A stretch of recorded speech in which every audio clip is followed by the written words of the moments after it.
lovely to work with a group of folks that it doesn't matter who you are, what you do in life. I'm Sarah Randolph, Outreach and Communications Director for Birmingham Audubon, and I am Audubon.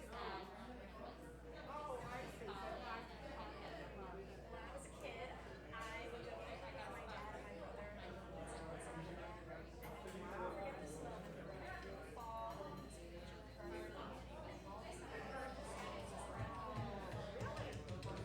and I had no idea what it was. It sounded like my heart beating in my chest.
Good evening, everyone. How are you all doing tonight?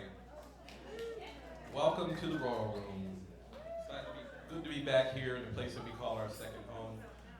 The staff here treats us so nice, so hopefully we can reward them at the end of the evening. But it's great to kind of see everybody's familiar face and be a part of this program that, for me, has been a great opportunity to talk about climate change.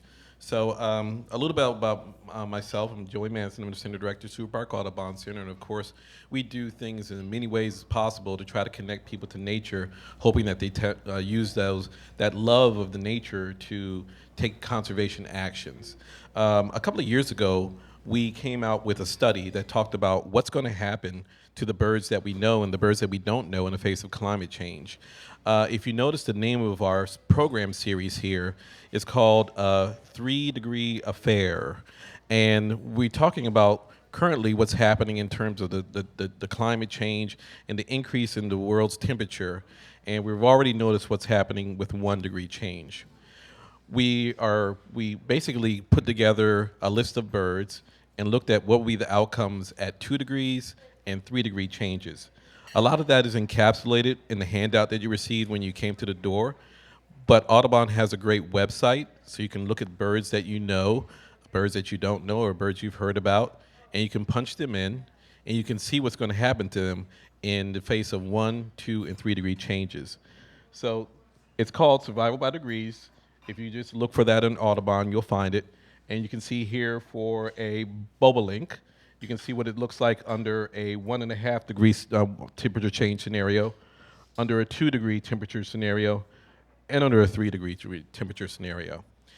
So we're looking at some really serious stuff that's going to happen if we don't do some serious changes about the methane and carbon that we put in the air, which makes our tonight's presenter that much more important. We're talking about Eric Scigliano. And he used to be a neighbor of ours, but he's very familiar with the Royal Room, and some of you may know him out there. But he's a person who's always been interested in that area that connects climate and the Arctic. And of course, this is the pinnacle of that work, looking at the permafrost. Eric, probably need my glasses for this part. So Eric is a regular writer, regular contributor for Crosscut Magazine, which I imagine many of you have heard of. Also Politico Magazine, too. So he's a regular person who contributes to their knowledge of science and climate and somebody they call on. He also is a writer at Natural History Magazine. He's been a winner of the Livingston and AAA's prizes for reporting. He's written for Harper's, New Science, New York Times, and he's been a science writer for the University of Washington.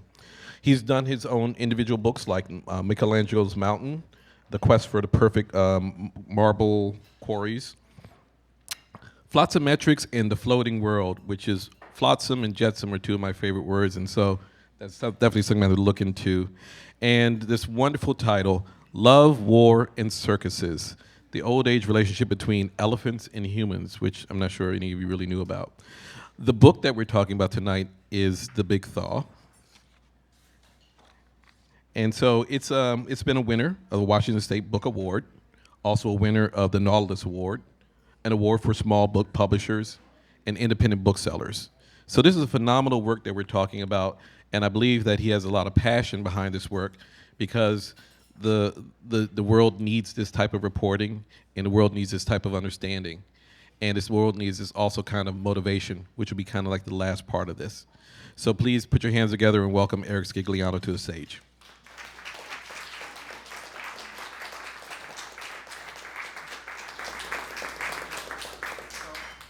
Thank you, Joey. Thank you, everybody, for coming out, and thank you to Seward Park Audubon for bringing attention to things that everybody needs to think about and not everybody wants to hear about. But first, I've got to say, you know, my sax has been gathering dust for a couple of decades, and yet I still get to play the Royal Room. Well, sort of.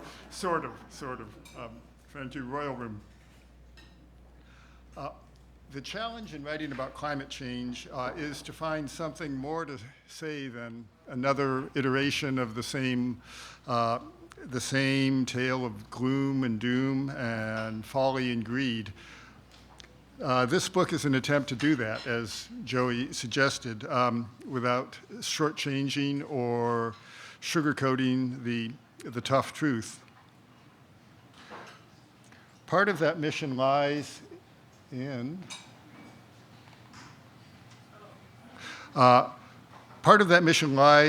sharing and celebrating the richness and sheer beauty of the wild worlds within the world that will be lost or terribly altered as change progresses. Still closer? Okay. I can. How is this? Oh.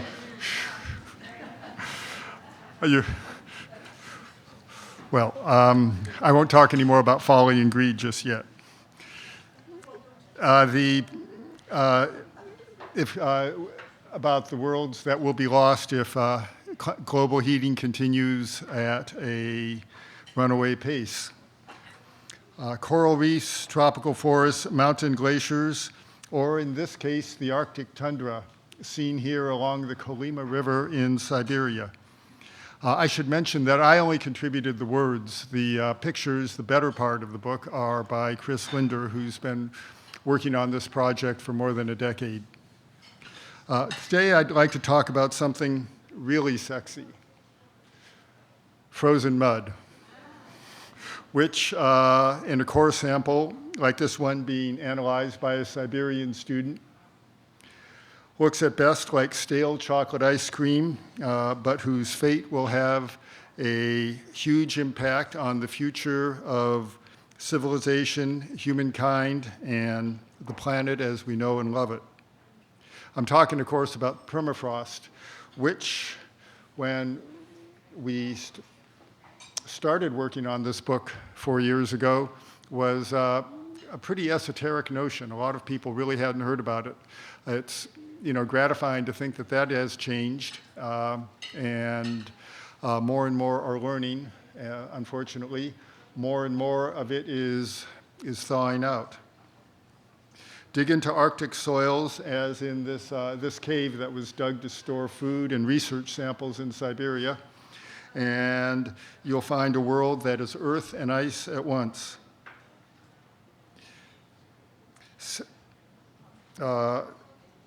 Since we started on the book, as you know, we've seen massive wildfires in Siberia, methane bubbling out of frozen sediments under the Laptev Sea above Siberia, and Alaskan villages collapsing as the ground beneath them thaws and softens.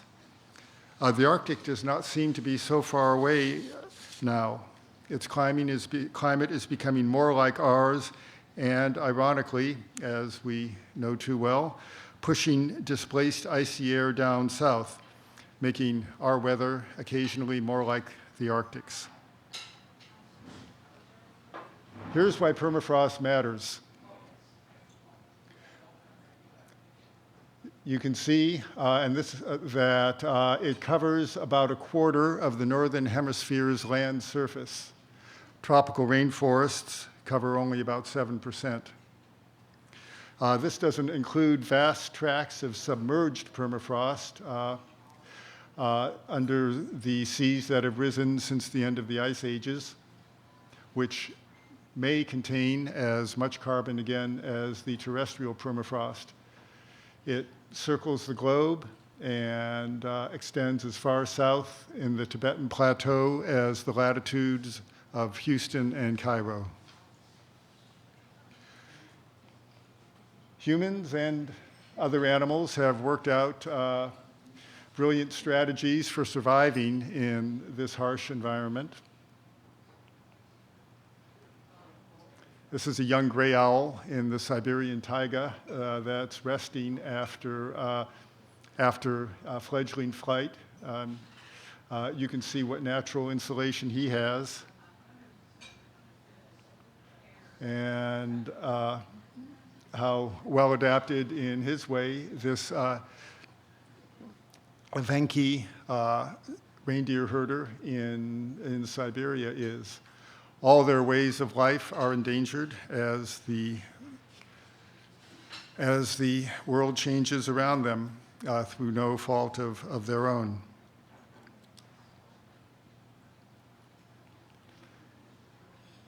The world they know is undergirded by a vast load of organic matter that has piled up and been preserved from decay for thousands, even hundreds of thousands of years, such as these 20,000-year-old grass roots in Siberia. Siberian Yedoma, the loess that's blown up from fertile steppes to the north, can lie 30 meters deep and contain 10 to 30 times as much carbon as ordinary deep mineral soils. Animal remains also last here. These mammoth bones exposed in the thawing of a riverbank along the Kolyma River. The tusks, of course, have been sold off to the ivory market, where it's still legal to use ancient ivory, but not to trade new ivory. Permafrost is one of our biggest carbon savings banks and climate insurance policies. By the best estimates, it contains nearly twice as much carbon as the world's atmosphere, more than all the known fossil fuel reserves, and about 3 times as much as all the forests in the world.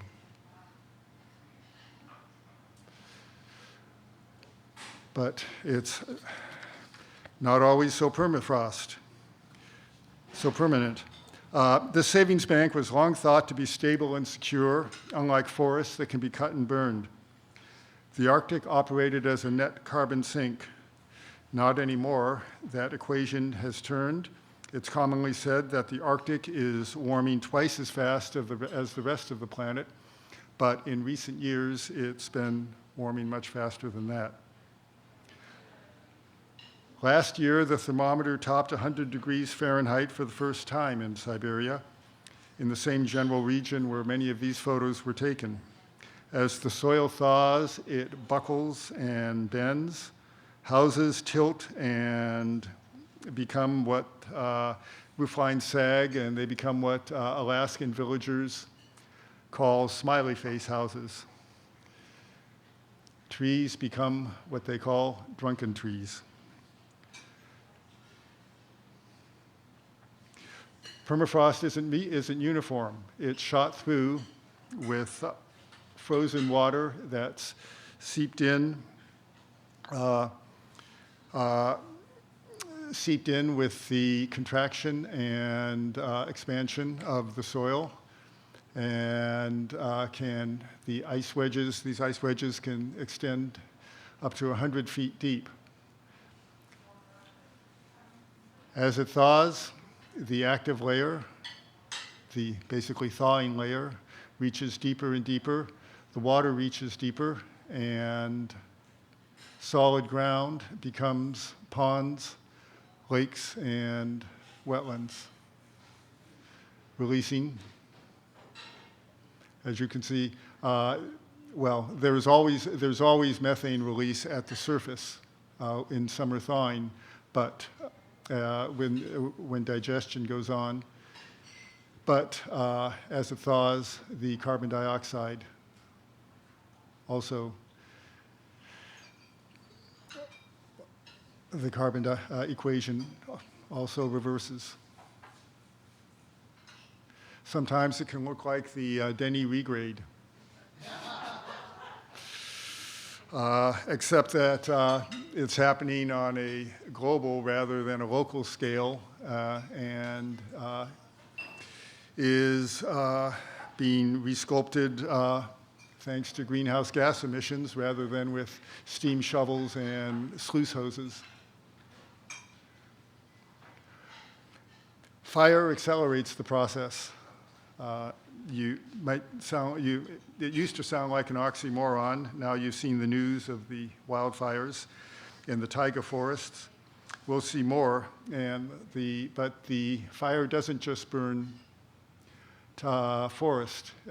Even the tundra dries and burns more and more often. in 2014, the last year for which I've seen a complete measurement, but maybe not a record year, more acreage burned in Alaska's Yukon-Kuskokwim Delta than in all the preceding 75 years. Arctic fires don't just consume vegetation. They burn away the thick blanket of duff that insulates the ground below. Dark charred soils absorb more heat, accelerating the process in one of a number of feedback loops at work in the Arctic. Darker leafed bushes replace light leafed sedges and grasses and absorb more heat and reducing the reflectivity, and on the process goes.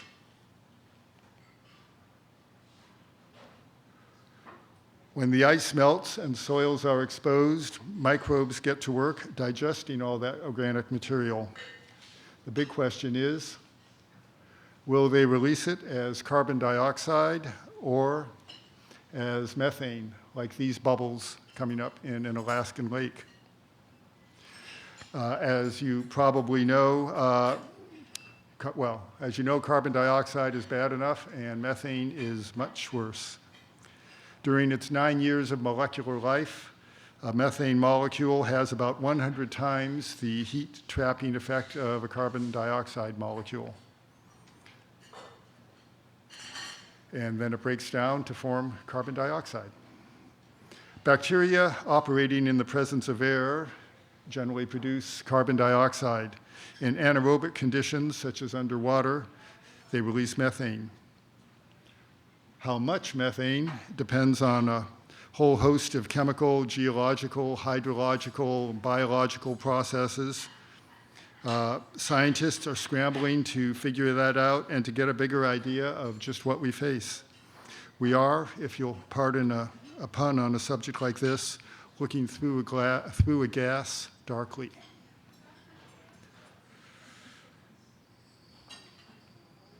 Now, I'd like to step back from dark thoughts for a moment and say a bit about how, the events that led to this book. You could say it began with this woman, Anya Suslova, a member of Siberia's Evenki people. Here's how the book begins. Anya had just turned 14 when the strangers arrived. They were the first foreigners and the first scientists she had ever seen. Outsiders rarely came to Scigliano, a northern outpost on Siberia's Lena River that was downgraded from town to rural locality in 1805 and never regained its status.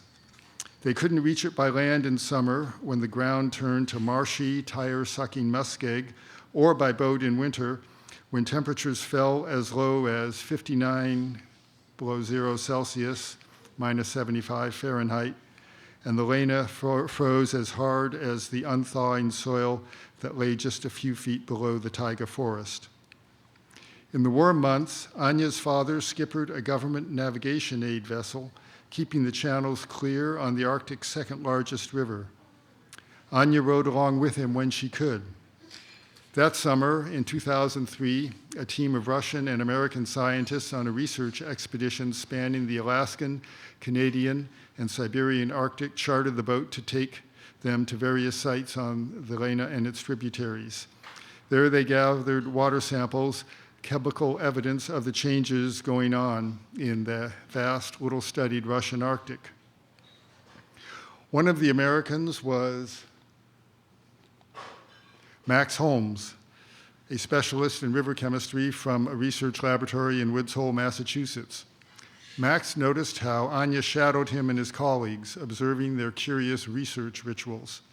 He began waving her over to help, and she held the bottles while he filled them.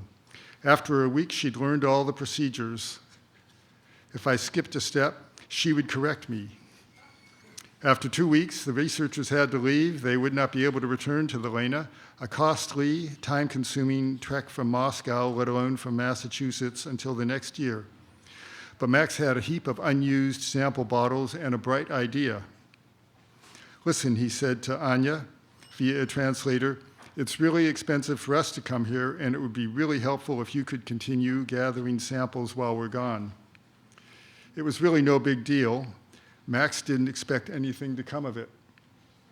But when he and his colleagues returned to Scigliano the next summer, they were amazed to discover that Anya had continued taking samples along the Lena every 2 weeks and storing them in a freezer usually dedicated to holding fish and moose meat. Her diligence bore results far beyond the data set that she contributed to. They gave Max the idea of that, maybe young people could do more than they're usually credited with, even on the scientific front. Max never pushed me to become a scientist, she recounts, but he gave me 2 gifts. One was a digital camera. He thought that I might become a great photographer, but I just took selfies and pictures of my girlfriends. The second gift was more important, a subscription to National Geographic in English. It opened my world and got me to learn English so I could read the articles. The subscription included a map of the world. I put it on my wall and dreamed of going places.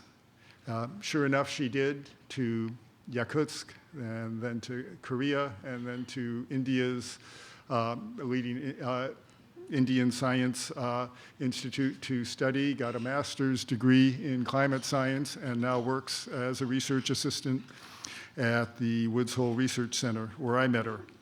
And she got Max to thinking that about what young people just might be able to do. That led to something called, pardon me, I may get this down one of these times, but that wasn't that time. Let's see. Joey, do you? Well, coming attractions on the left.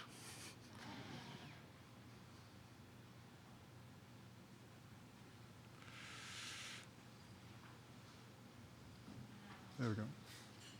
Yeah, that led to something called the Polaris Project. Each summer, the Woods Hole Center gathers a group of intrepid undergraduates from around the world, from China, Puerto Rico, to Bakersfield and Baltimore, the year I met them, and helps them design and conduct their own original research into the changes occurring in the Alaskan tundra. They started out working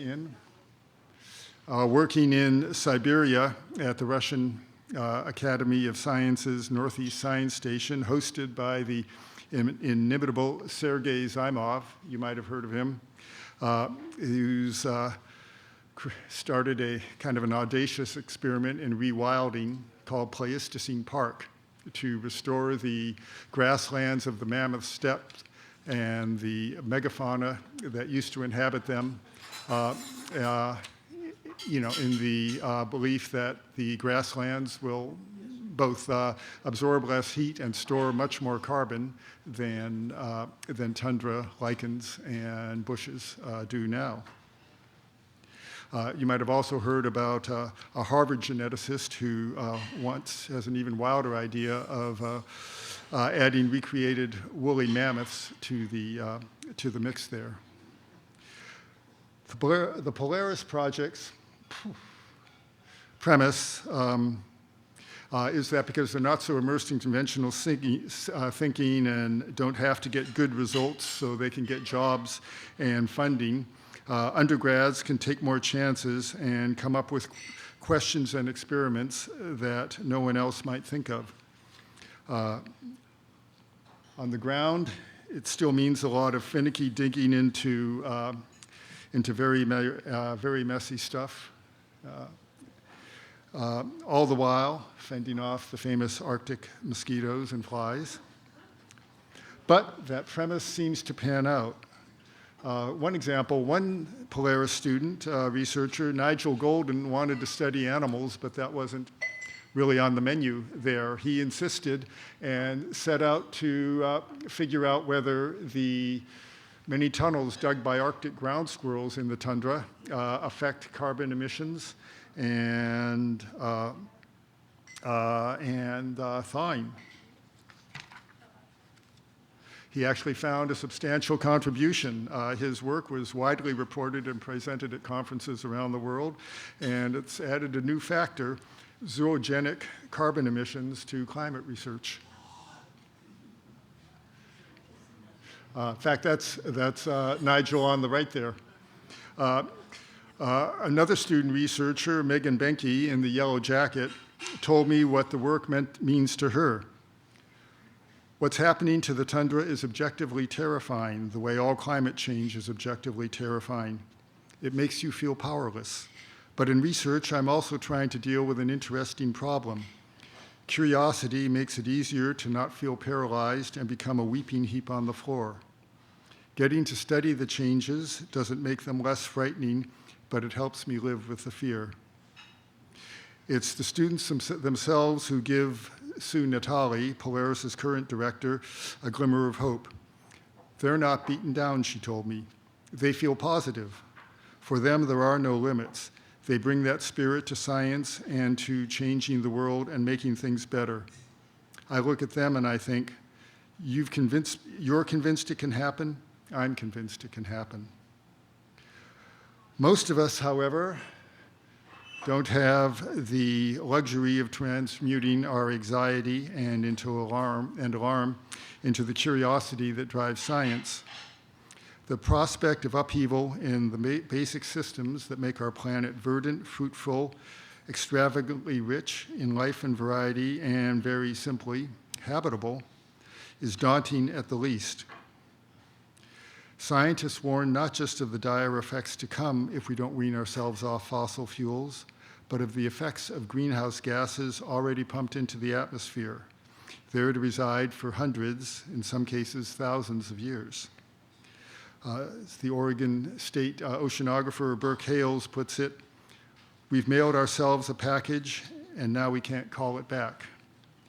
But we can restrain ourselves from sending more packages and preparing for that package's arrival. Last year's election and the new administration have brought a bracing, if belated, resurgence of so far mostly efforts in that direction. But the political pendulum has swung before, and it will likely swing again. The wretched failure of governments at every level, from micro-local to macro-international, to cooperate in containing the current pandemic doesn't bode well for the much more fraught and complex task of containing global heating. But before we melt into a puddle of despair, I'd like to read a bit from the book's conclusion.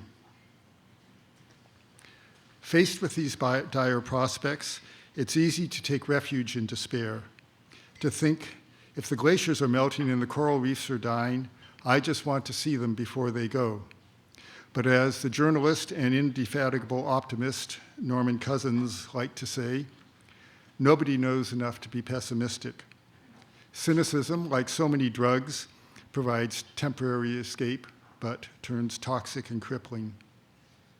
Human nature is more adaptable than the doomsayers and denialists suppose.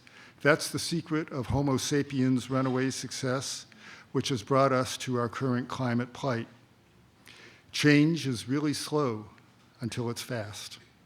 Societies, as well as natural systems, reach tipping points. They can change direction and shed attitudes and policies that seem implacably embedded in culture in a historical blink of the eye.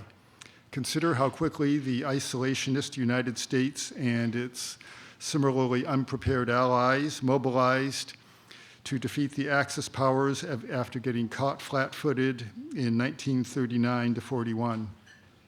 Or how racial and gender equality came to be legally enshrined and widely, if incompletely, accepted in a matter of decades after centuries of discrimination and worse.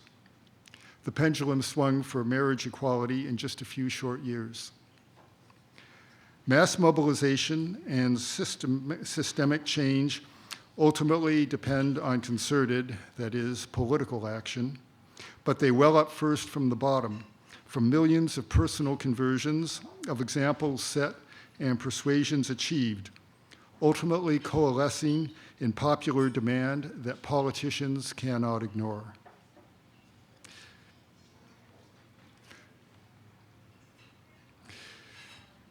The critical federal civil rights legislation of 1964 and 65 did not come from on high. It grew out of decades of advocacy and agitation, from lonely personal protests to mass marches and boycotts. As President Franklin Roosevelt is famously said to have told one of those advocates, "Okay, you've convinced me. Now go out there and bring pressure on me." Making carbon-sensible choices in our daily lives is the first step in stepping up. Beyond the intrinsic value of the action is the little nudge this adds toward moving society as a whole. Stepping up puts a face on change, proving that it is possible and that the world as we know it won't come to an end if we embrace it and decide we don't really need that steak or that gas hog car. Reducing one's individual's greenhouse impact makes an infinitesimal difference on the global scale. 1 million or billion reductions start to add up. The example they set and the market changes they drive may matter even more. At the political level, those who understand climate change as an existential challenge to human and other life need to act, and especially to vote on that understanding. Gun rights and anti-abortion advocates have something to teach us on that score. Their political influence derives not from their numbers, but from their fervor and focus. They demand not just lip service, but action.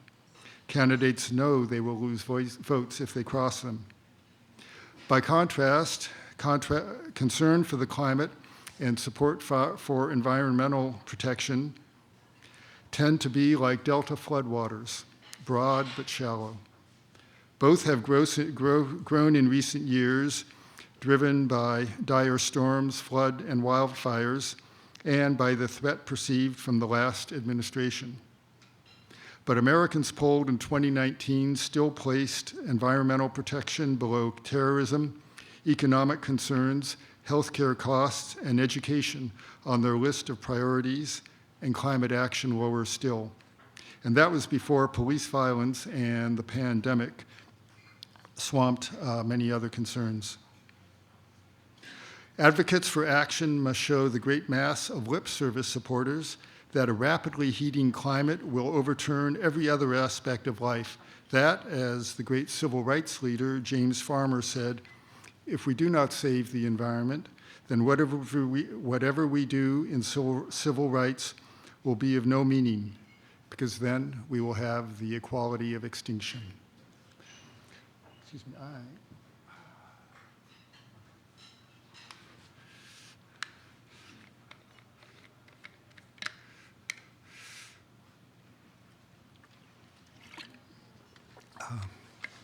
okay. Well, I'd like to end on a hopeful image, a Siberian crane, since cranes in many cultures are symbols of wisdom, renewal, hope, and even immortality, although they also traditionally represent greed in European tradition. And to add one more thought that's occupied me lately, climate denialism is in retreat. Change and its effects are just too evident now. I'm more worried about climate nihilism. The view that yes, global heating is yet real, and yes, it will be devastating, and yes, it's inevitable, and if we don't change our ways. But people won't change their ways, so why should I change mine? My individual contribution to the problem is a tiny part of it. So leave it to governments to solve it or not solve it. There's nothing to be done, so eat steak and be merry, crank up the heat and air conditioning, drive that Yukon and fly around the world on a whim. For tomorrow, the world as we know it dies. Someone I know very well essentially takes that view. He has more than a dozen children and grandchildren, but he refuses to trouble himself about the legacy we're leaving them. Or perhaps he doesn't dare to think about it. I don't know if this attitude is serenity or cowardice, but multiplied many times over in many forms, it's a self-fulfilling prophecy. With a denialist, you can argue facts, but how do you argue with that? Good luck in any conversations you may have, and thank you for listening, for reading, for caring, and for acting.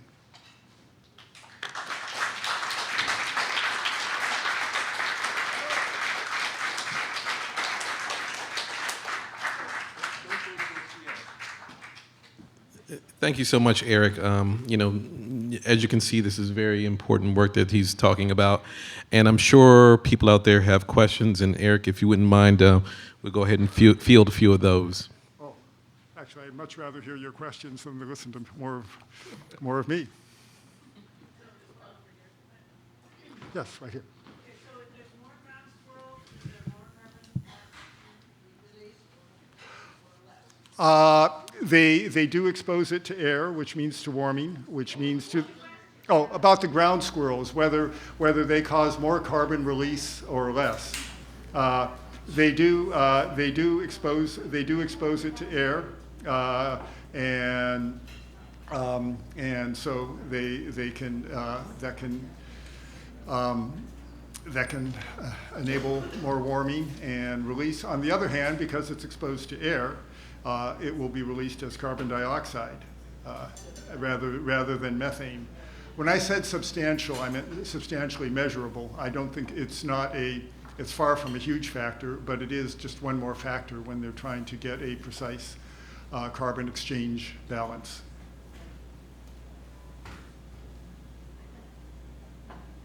Steve. So, yeah, there's been a lot of coverage of this topic since the book came out, research results and news stories saying that the problem is either worse or better than we might have thought. So, I'm sorry, what are worse or better? better or worse than we might have thought. So can you bring us up to date on some of the recent research that's happened about the release of carbon from these territories? Well,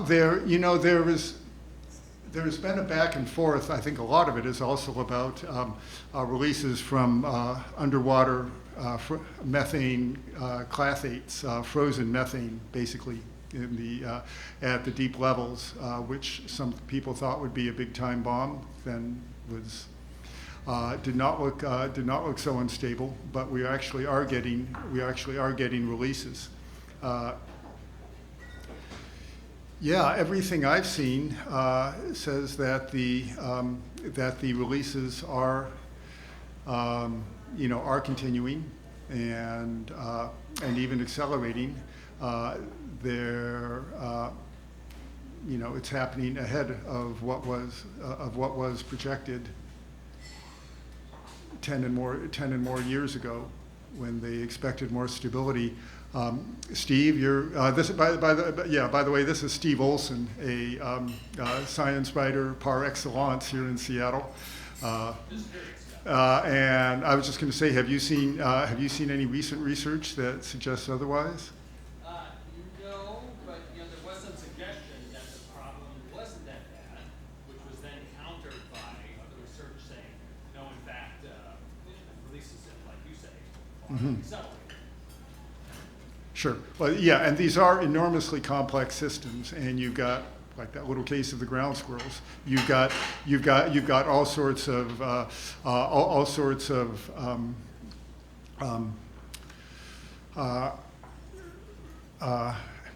responses in both directions. So, but that's why they keep working on it. B.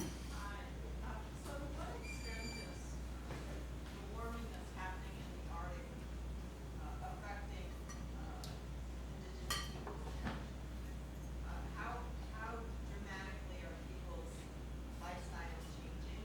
Mm-hmm. Are what they can do for their livelihoods changing? Is that slow? Is that fast? Oh, yeah, no, they, in fact, the Polaris group met with villagers nearby in the Yukon-Kuskokwim Delta.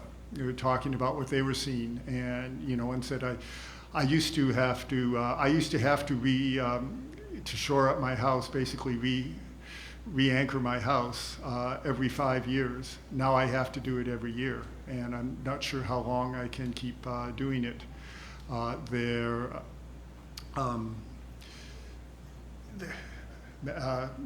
Alaskan salmon runs, of course, and there may be a number of influences here, but many of them are declining. Runs that were really, really strong, even in the Yukon River to the north, which is sort of the ultimate refuge for salmon. In Beaver, Alaska, in northeast Alaska, I talked with a native of the village who has also gone into climate science. She said that the rivers, which are their essential transportation arteries, are silting up, so they can't get around anymore by boat, have a very hard time. The silt also covers salmon redds and is reducing the spawning there. The thawing, of course, softening the ground, makes it harder to get around, sometimes impossible to get around in winter. Believe it or not, I've heard people up in Ukliavik, Barrow, say that the dark winter months are really the nice ones, because then you can travel on the ice and go hunting, and in the summer you're stuck in town. What species are benefiting from thriving? I'm sorry, I couldn't hear. Did anybody else? Do you know what species are benefiting from thriving as a result of all the global change? Can you repeat that? Well, there are many woodland species are moving further north. You've got moose who've made it up to the Beaufort Sea, to the shores of the Arctic Ocean, caribou territory, which was unheard of. But whether they're thriving is another question. I mean, for the ungulates, many species of flies and mosquitoes are really thriving, and that's bad news for the ungulates, for the caribou, because they're just constantly tormented by them. They lose energy and lose opportunities to eat as they're trying to evade and brush them off, and they weaken, and that can actually be fatal. But that's one example. Other ranges are, as I think as bird nerds, other ranges are moving further and further north. Anna's hummingbirds are having a great time. They've shown up in Alaska. Yeah, you had a question, Nick? I believe that beavers are also thriving further north. That would make sense as you get more thawing. Also, as you get more bushes growing up. Can you review for me what generates methane versus carbon emissions, and what the trade-offs are for climate change? Versus carbon dioxide emissions? Sure. Methane, CH4, is formed by bacteria by anaerobic bacteria without the presence of oxygen. And so in the guts of ruminants, for example, and in Arctic lake beds, in rice paddies, which are a major source, in landfills. One more reason to keep your compost out of the trash. And What are the trade-offs? the trade-offs are methane is a shorter-lived molecule. About 9 years is average molecular life, but it has a much, and I'm no atmospheric scientist, but it has about 100 times up the screening value, that is the greenhouse value, as far as capturing, reflecting heat back to the Earth's surface, that carbon dioxide does. Do you have any perspective on the comparative order of magnitude between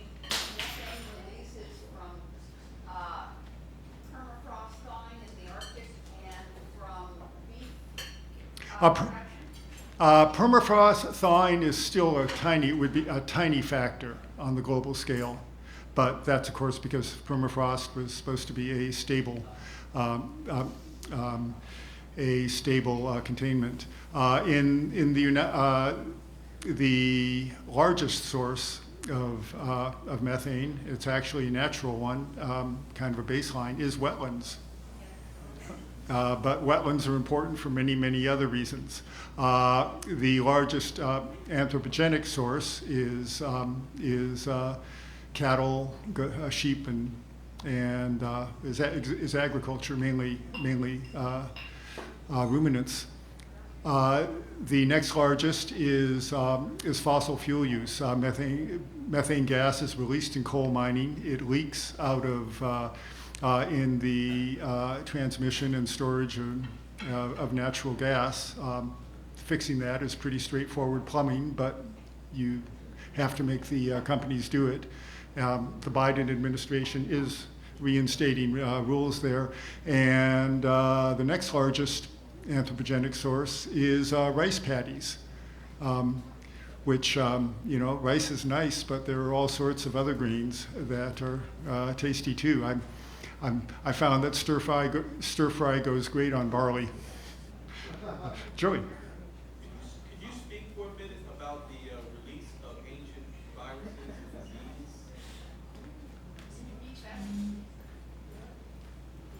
diseases? In the thawing of that?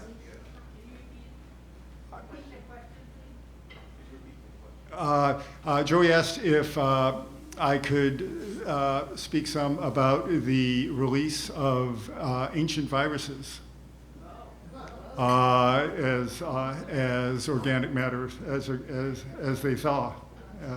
And no, I can't say much about that, I'm afraid.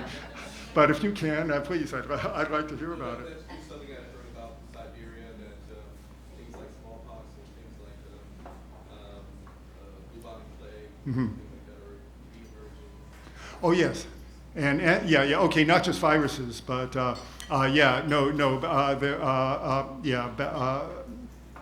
bacterial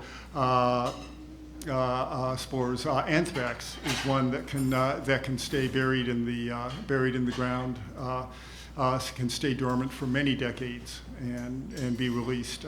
I think, and because that's something that's been controlled, but they have had outbreaks in Siberia, animal outbreaks, and maybe human outbreaks. We don't always get all the news out of Russia.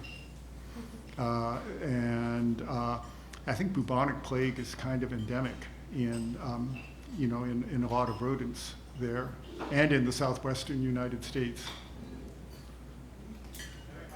Do you find much difference between, or do you know much difference between the Siberian Arctic permafrost and the Canadian Alaskan permafrost? The Canadian and Alaskan.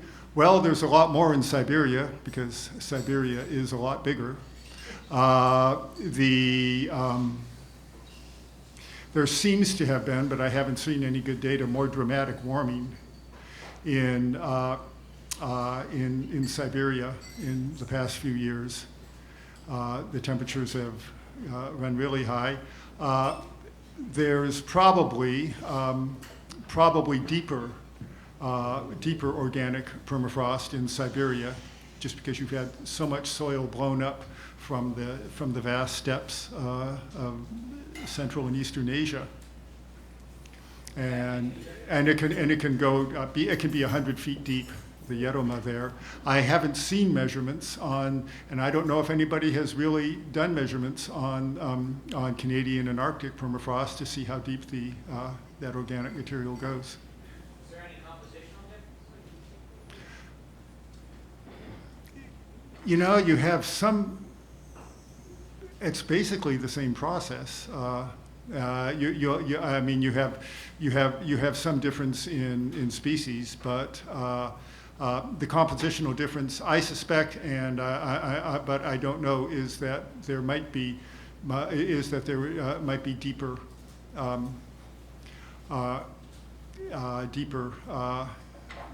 organic soils in Siberia.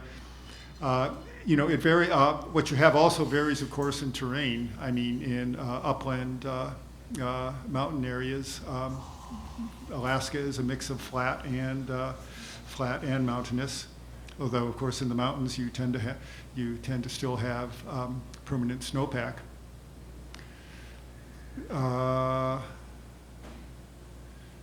You have bigger rivers in Siberia, and much wider deltas, which could make for more and deeper water and ice wedges. But again, I'm just guessing on that.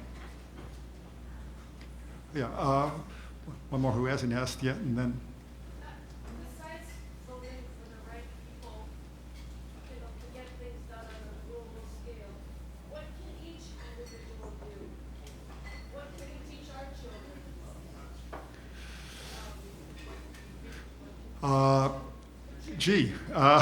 The last chapter of the book is kind of tries to speak to that, but there are so many things and more things than I know. I mean, I think it calls on the imagination, the creativity, and if you will, the opportunism of all of us to look for opportunities to do that. To teach your children a sense of responsibility, but also of hope, because hopelessness will cripple action just as much as blind optimism will. I believe, and some people don't. I believe in trying to practice in individual practice. Again, just for the example, don't be the clothesline Nazi, but setting that example. Radiates out. It's also, I think, very good discipline for our own thinking. It's hard to be serious about the big causes if you're doing stupid, wasteful little things yourself. Steve, oh, I'm sorry. I just have a question. You mentioned it very briefly, the Pleistocene solution for the Siberian permafrost melting. Mm-hmm. Do you think there's hope in that, or do you think it's kind of a fool's game? It sounds wild, but and Sergei Zaimov is certainly a wild kind of character. If you've read about him, he's given to some very grand pronouncements and maybe some tongue-in-cheek ones as well. He says that smoking is good because we grew up, our species evolved breathing campfire smoke, so we're adapted to it. But he's been right on other things as well, such as the depth of those Yedema soils in Siberia. Grasslands really are great carbon storing systems. They, as well as being hugely productive food systems, and to maintain them, well, you can look at what happens in the Serengeti, and other savanna areas in East Africa. When they got rid of elephants, trees and brushes grew up and covered the savanna, and great many other wild animals declined because they didn't have the richer food of the grasses. When elephants came back, they knocked down, chewed up, and ate those trees and bushes, and the savanna came back. I mean, they're kind of custodians of the savanna, and the same thing seems to happen in the northern steppes as well. So the argument is that the whatever you have, whether it's mammoths or rewilded horses or bison, musk oxen, wild sheep, they've got all of them. They will trample down the bushes as well as chewing them up, and the grasses will replace them, which also increases the albedo, the reflectivity of the surface. They distribute nutrients through their dung, and the experiment is to see if that will bring back the grassy steppe. I think it's interesting.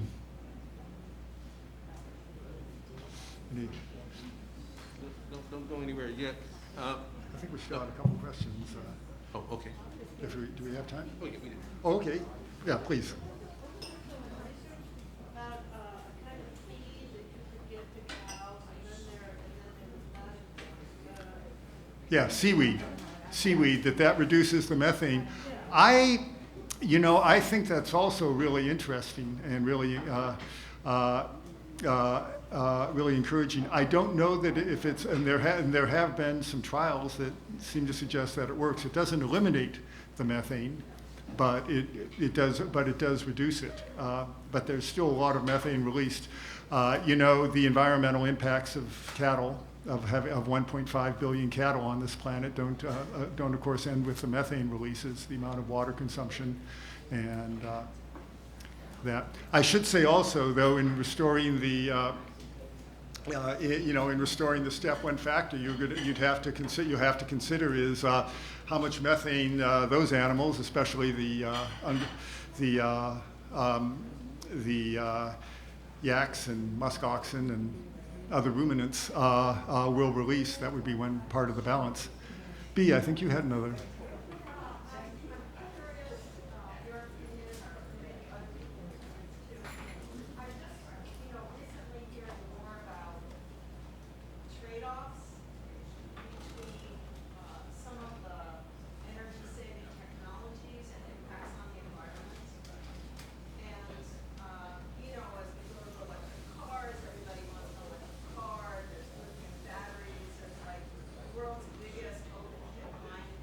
Mm-hmm.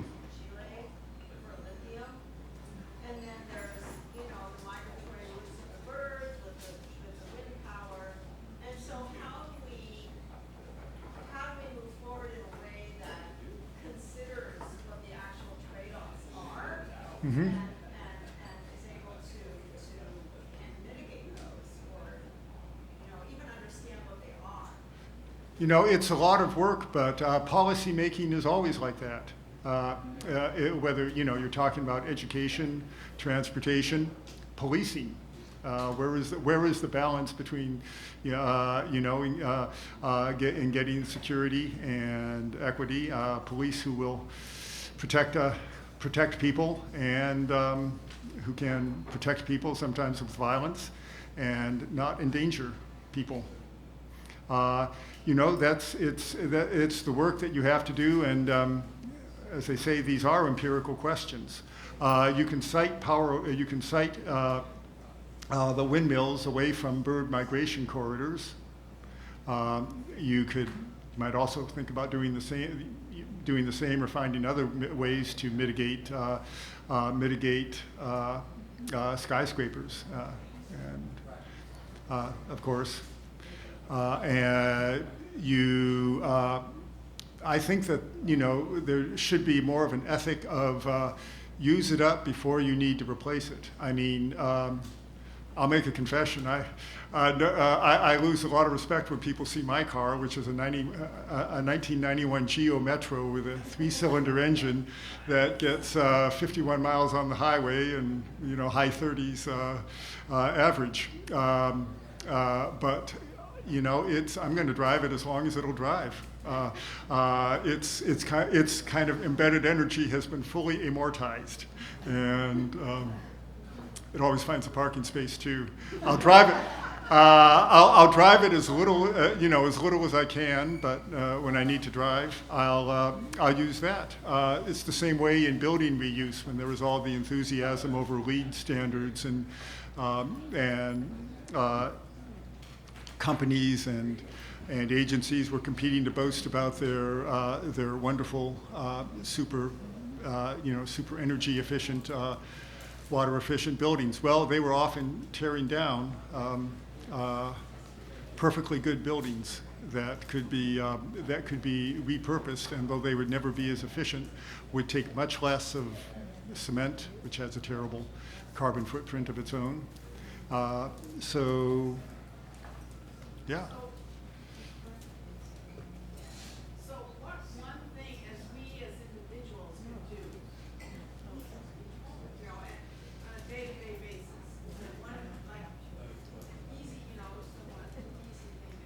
Well, I would say more than one thing.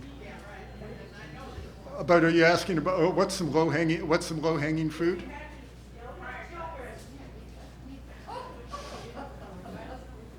You know, I mean, pending the confirming and the widespread use of, I mean, unless seaweed really proves to be a miracle and is universally adopted, and you know, so far most beef growers I don't think are interested in that.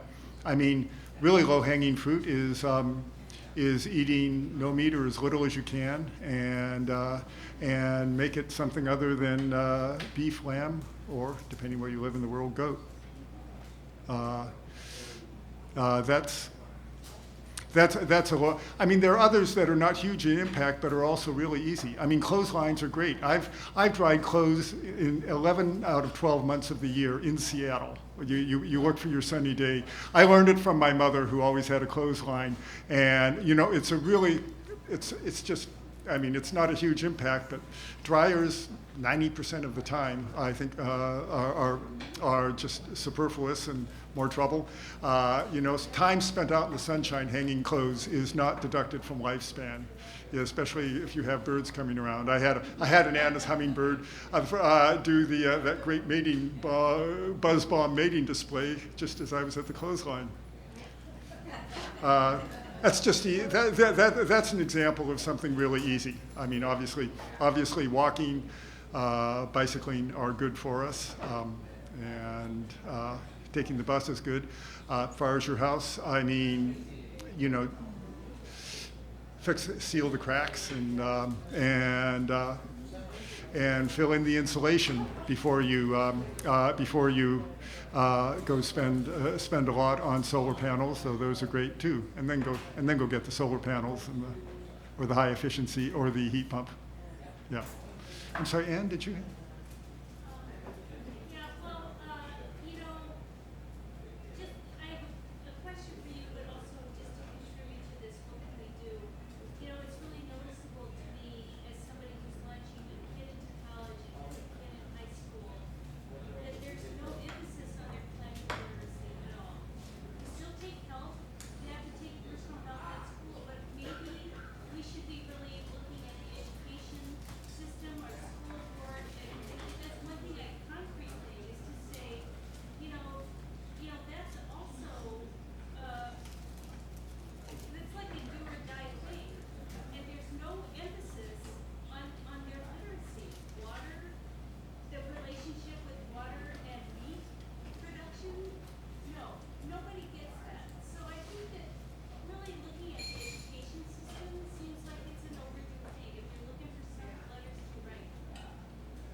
You know, I guess I'd have to say I love doing it. I mean, it's fun, it's challenging, it's interesting.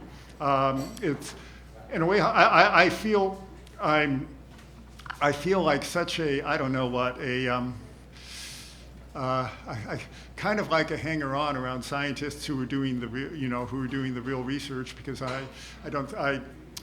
realized I wouldn't have the discipline probably to be just conducting that meticulous, endless, precise, and often very boring work. But it's it's challenging. It's great to always be learning new things. I suppose I get some of the same consolation that Polaris student Megan Benke was talking about, to feel like I'm participating. And not just passively waiting for things to fall apart. So But that can come in many ways. It occurs to me, and you mentioned the importance in schools. I mean, there would be so much opportunity for volunteers, schools that can't afford new curriculums, and to just have community people who can talk about it. I'm sure many people here would be among them, who can talk about the local environment and global questions and kind of bring it home. Yes. Maybe to dovetail off of that, I would actually say that the youth are like pushing on climate action more than anything right now. So I feel like something that particularly the demographic in this room could probably do is donate to the Sunrise Movement. They're amazing. It's all young people who are pushing legislators. They look at energy and gumption to do stuff. And I'm 32 and I'm way too tired. So it's young people are really moving. And also that's a climate study. So, but I was curious, as people living in the north, whether they have ideas about ways to contribute on the ground.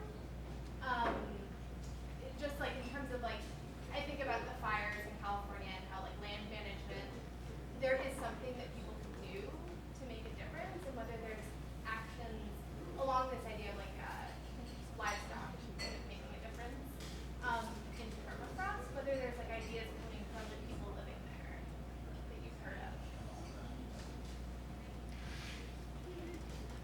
I think it's harder to find. I mean, obviously in California, you can stop sprawling and building into the wildland interface and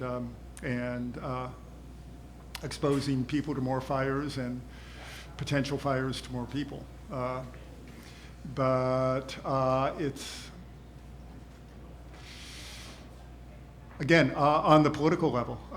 You can support, and you can look. The Mountaineers is one of many groups campaigning long and hard against the development of the Arctic Wildlife Refuge and other wildlands there, against the Pebble Gold Mine at the headwaters of Bristol Bay.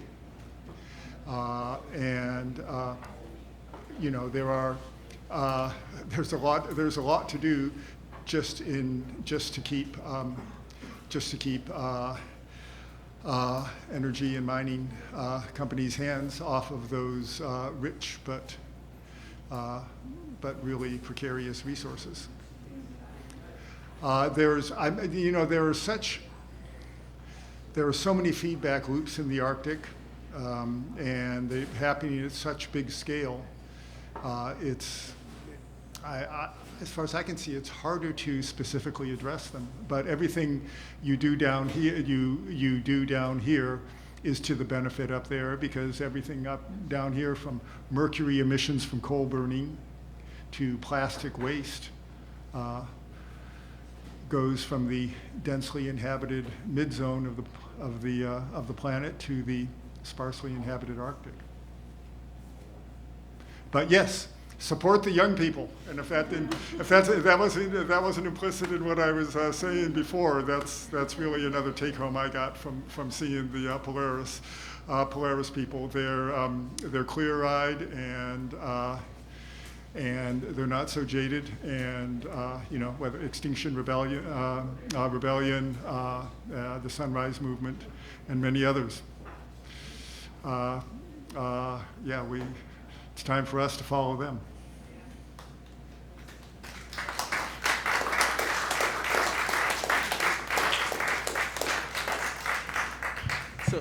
So as we began the evening, don't go too far yet, Eric. Eric was also telling me that he's got a great topic for his next book, something that should touch the hearts of everybody who is a member of Audubon. I don't want to go into it too much because it's still in the proposal drafting stage. Anyway, it will be a book about birds, in particular about avian evolution and what it can teach us. So. Well, everyone, let's give a big hand for Eric and. Eric, thank you so much for coming out with us tonight. So there is a book, and we do have it for sale here. It's back at the table there. I'm not sure if Eric is open to personalizing books or not. And maybe you can get a little extra information that you might want to figure out. I do want to share one little piece of the book that I particularly cared about. A very short passage. This is by Megan Benke. She was one of the people doing the research for Polaris. Falling in love in a place that is in danger makes you fight harder for it. And I think that's one of the great things about this book.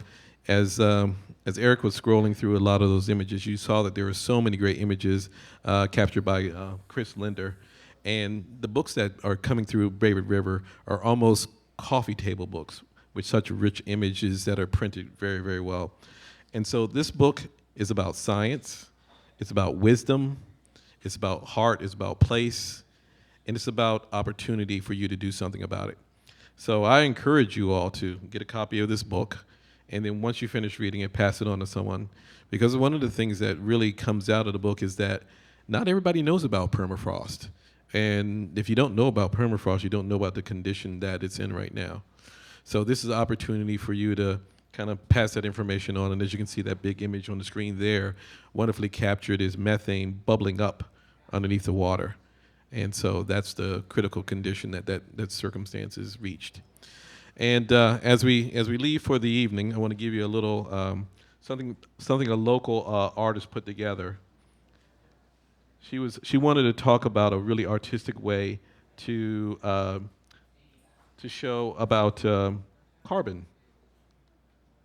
And with that, I'll say good night.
That's the